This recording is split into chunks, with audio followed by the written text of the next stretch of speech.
ପରିଚୟଟା ଆପଣଙ୍କର ଦିଅନ୍ତୁ।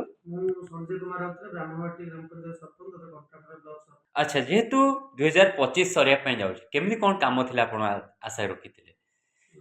2025 ଏମିତି ବର୍ଷ ଆସେ, ବର୍ଷ ଯାଏ, କିଛି ତିକ୍ତ ମଧୁର ଅନୁଭୂତିରେ ସମୃଦ୍ଧ ଗୋଟେ ସମ୍ପୂର୍ଣ୍ଣ ବର୍ଷଟି ଥିଲା। ନିଶ୍ଚିତ ଭାବରେ ଏଇଟା ଗୋଟେ ଆମର ଜୀବନ ଧାରା ମଧ୍ୟ ସେଇ ଧାରା ଯଦି ଆମେ ଦେଖିବା ତ ଜୀବନ ଧାରା ଗୋଟେ ତିକ୍ତ ମଧୁର ଅନୁଭୂତିରେ ସମୃଦ୍ଧ। ଯଦି ତିକ୍ତତା ନଥାଏ, ଯଦି ଅନ୍ଧାର ନଥାଏ, ସେଠି ଆଲୁଅର କିଛି ମଜା ନଥାଏ। ତେଣୁ ତିକ୍ତତା ଆସିବ, ଆଡଭର୍ସ କଣ୍ଡିସନ ଆସିବ, ପ୍ରତିକୂଳ ପରିସ୍ଥିତି ଆସିବ, ଅନୁକୂଳ ପରିସ୍ଥିତି ଆଡ଼କୁ ଆମେ ଯିବା। ପ୍ରତିକୂଳରୁ କାମ କରିକି ଅନୁକୂଳ ଆଡ଼କୁ ଯିବା, ତାର ଗୋଟେ ନିଆରା ମଜା ଥାଏ। ସବୁବେଳେ ପ୍ରତିକୂଳ ପରିସ୍ଥିତିରେ ଆପଣ ଫେସ୍ କରିବା ଦରକାର। ଆଡଭର୍ସିଟି ଫେସ୍ କଲେ ଆପଣ ସବୁ ଯିବେ। ତେଣୁ ମୁଁ ଚାହୁଁଛି ଭଗବାନ ଆମକୁ ଆଡଭର୍ସିଟି ଦିଅନ୍ତୁ, ତା ସହିତ ଆମେ ତ ଫେସ୍ କରିବା, ଚ୍ୟାଲେଞ୍ଜେସକୁ ଫେସ୍ କରିବା, ଆଗକୁ ଯିବା। ତେଣୁକରି ଏଇଟା ମୋର ଏଣ୍ଟାୟାର ଯଦି ଆପଣ 2025 ଦେଖିବେ, ସେଇଟା ଅନେକ ଚ୍ୟାଲେଞ୍ଜେସ୍ ଆସିଛି, ଆମେ ତ ଫେସ୍ କରୁଛୁ, ଆଗକୁ ଯାଇଛୁ। ଏବେ ବି ବର୍ତ୍ତମାନ ଚ୍ୟାଲେଞ୍ଜେସ୍ ବହୁତ ସାରା ଅଛି, ତାକୁ ମୁଁ ଜାଣିଛି ଫେସ୍ କରିବୁ ଏବଂ କନଫିଡେଣ୍ଟଲି ଆମେ ପୁଣି ଆଗକୁ ଯିବୁ। 2026ରେ କ'ଣ କହିବେ, ଆଉ କିଛି ବାର୍ତ୍ତା ଦେବା ପାଇଁ ଚାହୁଁଛନ୍ତି କି? ଦେଖନ୍ତୁ, ଆପଣ ଯଦି 2025କୁ ଯିବେ, ବହୁତ ସାରା ଘଟଣା ମାନେ ବିଶ୍ୱରେ ସବୁ ବିଭିନ୍ନ ପ୍ରକାର ଘଟଣା ଘଟି, ଯୋଉଟା ମାନେ ଛାତି ଥରେଇ ଦେଲା ଭଳିଆ ଘଟଣା।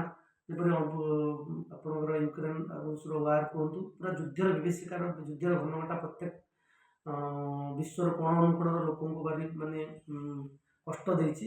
ଏବଂ ପରେ ପରେ ଆପଣ ଦେଖିବେ ନ୍ୟାଚୁରାଲ କାଲାମିଟି, ବହୁତ ବଡ଼ ବଡ଼ ଫ୍ଲଡ୍ ଆସିଛି। ଆମେରିକା କୁହନ୍ତୁ, ଇଣ୍ଡିଆ କୁହନ୍ତୁ, ସବୁଆଡ଼େ ଫ୍ଲଡ୍ ଆସିଛି। ତାପରେ ଲ୍ୟାଣ୍ଡସ୍ଲାଇଡ୍ ହେଇଛି, ଆର୍ଥକ୍ୱେକ୍ ହେଇଛି, ବହୁତ ସାରା ନ୍ୟାଚୁରାଲ କାଲାମିଟି। ଗୋଟେ ଯଦି ଆପଣ ଦେଖିବା ତା ପାରାମିଟର୍ସରେ, ଆପଣ ବିଶ୍ୱର ଅର୍ଥନୀତି ମଧ୍ୟ ଟିକେ ମାନ୍ଦା ଅବସ୍ଥା ଆଡ଼କୁ ଯାଉଛି। ଆମେରିକାର ବହୁତ ଜାଗାରେ ସାଙ୍କସନ୍ ଆସିଛି। ଏମିତି ସବୁ ଗୋଟେ ମାନେ ଯେତିକି ଡେଭଲପମେଣ୍ଟର ମାନେ ଆଶା କରାଯାଉଥିଲା, ସେତିକି ମାନେ ବୋଧେ ଆଡଭର୍ସିଟି ବେଶୀ ଅଛି ମାନେ ପ୍ରୋଗ୍ରେସ ଅପେକ୍ଷା।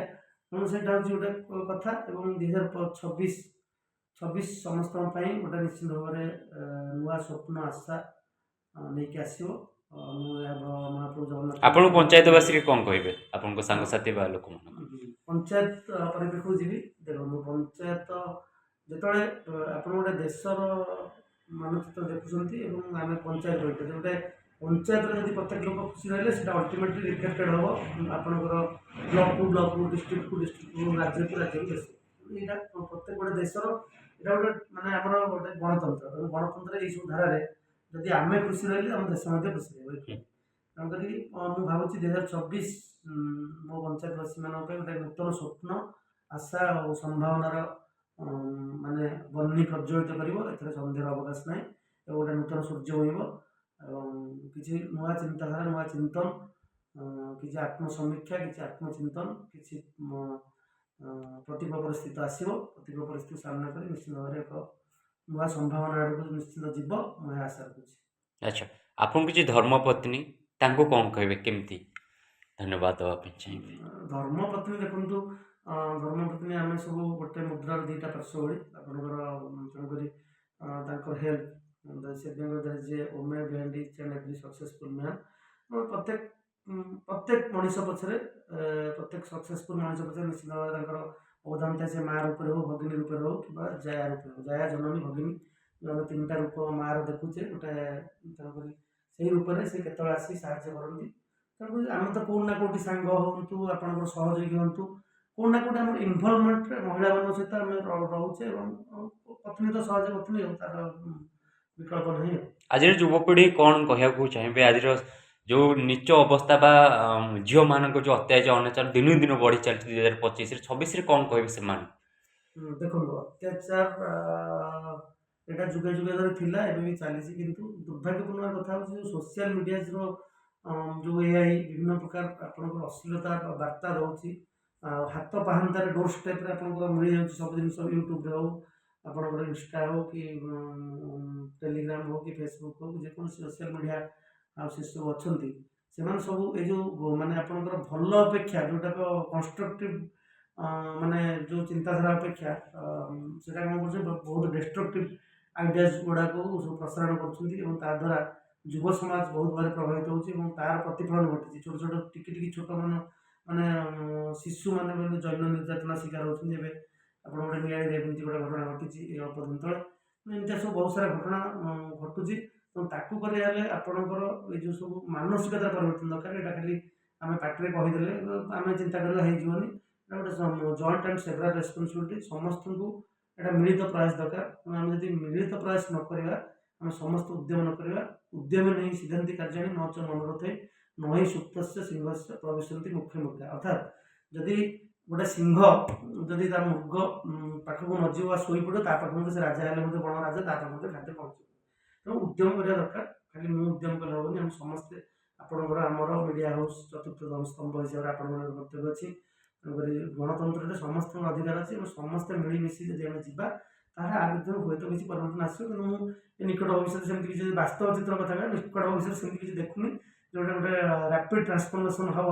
ଏଇଟା ବିଲକୁଲ ମୁଁ ଆଶା ରଖୁନି। ଏଇଟା ଗୋଟେ ତାକୁ ଗୋଟେ ଆମର ଆଇନର ବ୍ୟବସ୍ଥା ଟିକେ ଢିଲା ଅଛି, ବହୁତ ହୁଁ। ଲୁପ୍ ହୋଲ୍ ଅଛି। ତେଣୁକରି ଯଦି ଆଇନ ବ୍ୟବସ୍ଥାଟାକୁ ସେତିକି କଠୋର କରାଯିବ, ହୁଏତ ସେମାନେ ଡରିକି ଅପରାଧୀ ପ୍ରବଣ ମାନସିକତାରୁ ଦୂରେଇ ଯିବେ।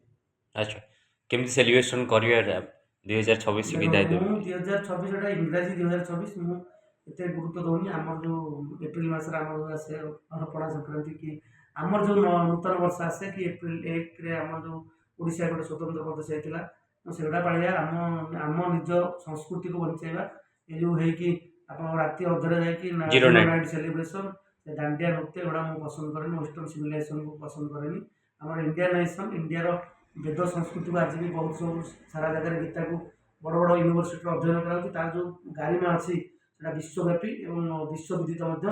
ତାକୁ ନେଇକି ଆମେ ଯେତେବେଳେ ଗବେଷଣା କରୁଛନ୍ତି, ରିସର୍ଚ୍ଚ କରୁଛନ୍ତି, ତାର ତାର ଯେଉଁ ସାଇଣ୍ଟିଫିକ୍ ଭ୍ୟାଲ୍ୟୁଜ୍ ଅଛି, ତାକୁ ନେଇକି ମାନେ ଇମ୍ପ୍ଲିମେଣ୍ଟ କରିକି ବଡ଼ ବଡ଼ ସବୁ ଡିସ୍କଭରି ହେଉଛି, ସାଇନ୍ସର ଇନଭେଣ୍ଟେସନ୍ ହେଉଛି।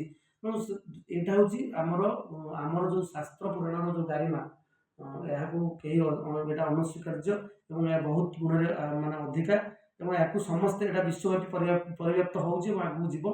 ଆମେ ହେଉଛୁ ମାନେ ମୂଢ଼ମତି, ଯେଉଁଟା ଆମର ସଂସ୍କୃତି ଏତେ ସାଇଣ୍ଟିଫିକ୍, ଏତେ ବୈଜ୍ଞାନିକ। ଆମର ସଂସ୍କୃତି ଆପଣ ଦେଖିବେ, ସବୁ ଜିନିଷକୁ ଦେଖିବେ, ଆପଣ ଯେଉଁ ପରିକଳ୍ପନା କରାହେଇଥିଲା, ବିମାନ ପରିକଳ୍ପନା କରାହେଇଛି ଆମର ରାମାୟଣ ଗ୍ରନ୍ଥରେ ଦେଖିବେ। ଗୋଟେ ଆପଣଙ୍କର ରାବଣ ଗୋଟେ ବଡ଼ ବୈଜ୍ଞାନିକ ଥିଲା।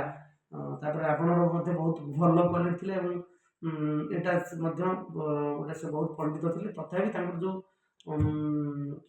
ସୀତାଙ୍କ ପ୍ରତି ଯେଉଁ ଅପବ୍ୟବହାର, ତା ଯୋଗୁଁ ତାଙ୍କର ମୃତ୍ୟୁ ହୋଇଥିଲା। ତେଣୁକରି ମଣିଷର ଗୋଟେ ହ୍ୟୁମାନ୍ କ୍ୟାରେକ୍ଟର ଇଜ୍ ଡିଭାଇନ୍, ମାନେ ଯେଉଁ ଆପଣଙ୍କ glorified combination of divine and demonic quality, ଉଭୟ ଆପଣଙ୍କର ପୈଶାଚିକ ଏବଂ ମାନେ ଦୈବିକ ଶକ୍ତି, ଦୁଇଟା ଗୋଟେ ମଣିଷର କ୍ୟାରେକ୍ଟର। ଯଦି ଆମେ ଦୈବିକ ଶକ୍ତି, ଯଦି ଡିଭାଇନ୍ କ୍ୱାଲିଟି ସୁପରସିଡ୍ କରିଯାଉଛି ଆପଣଙ୍କର ଡେମୋନିକ୍ କ୍ୱାଲିଟି ଠାରୁ, ତେଣୁ ମଣିଷ ଗୋଟେ ଭଲ ମଣିଷ ହେଉଛି। ଯେତେବେଳେ ଡେମୋନିକ୍ କ୍ୟାରେକ୍ଟର ସୁପରସିଡ୍ କରୁଛି ଆପଣଙ୍କ ଡିଭାଇନ୍ କ୍ୟାରେକ୍ଟର ଉପରେ, ସେଟା ଗୋଟେ ମଣିଷ ଭିଲିଆନ୍ ପାଳିଯାଉଛି, ଗୋଟେ ମାନେ ଅମଣିଷ ପାଳିଯାଉଛି, ପଶୁ ପାଲଟି ଯାଉଛି।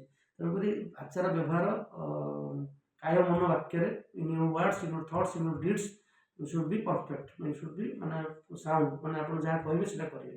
ତେଣୁକରି ଆପଣ ଆଚାର ବ୍ୟବହାର, କାର୍ଯ୍ୟ କର୍ମରେ, ପାଟିରେ ଯାହା କହୁଛନ୍ତି, ତିନିଟାକୁ ସମନ୍ୱୟ ରହିଲେ ହିଁ ଗୋଟେ ମଣିଷ ଭଲ ମଣିଷ ହେଇପାରିବ ଏବଂ ଦୈବିକତା ଆଡ଼କୁ, ଦୈବିକତା ଯେଉଁ ଉପଲବ୍ଧି କରିପାରିବ, ରାମ ରାଜ୍ୟ ଆଡ଼କୁ ଯାଇପାରିବା। ଏବଂ ସେ ରାମ ରାଜ୍ୟର ପରିକଳ୍ପନା କେବେ ହେବ ନ ହେବ ସେ ଅଲଗା କଥା। କିନ୍ତୁ ମୁଁ ଭାବୁଛି ଟିକେ ପରିବର୍ତ୍ତନ ହେଉ, ସାମାନ୍ୟ ପରିବର୍ତ୍ତନ ହେଲେ ଗୋଟେ ମଣିଷ ଗୋଟେ ଭଲ ମଣିଷ ହେଉ, ଏହା ସମସ୍ତଙ୍କ ପାଇଁ ପ୍ରାର୍ଥନା।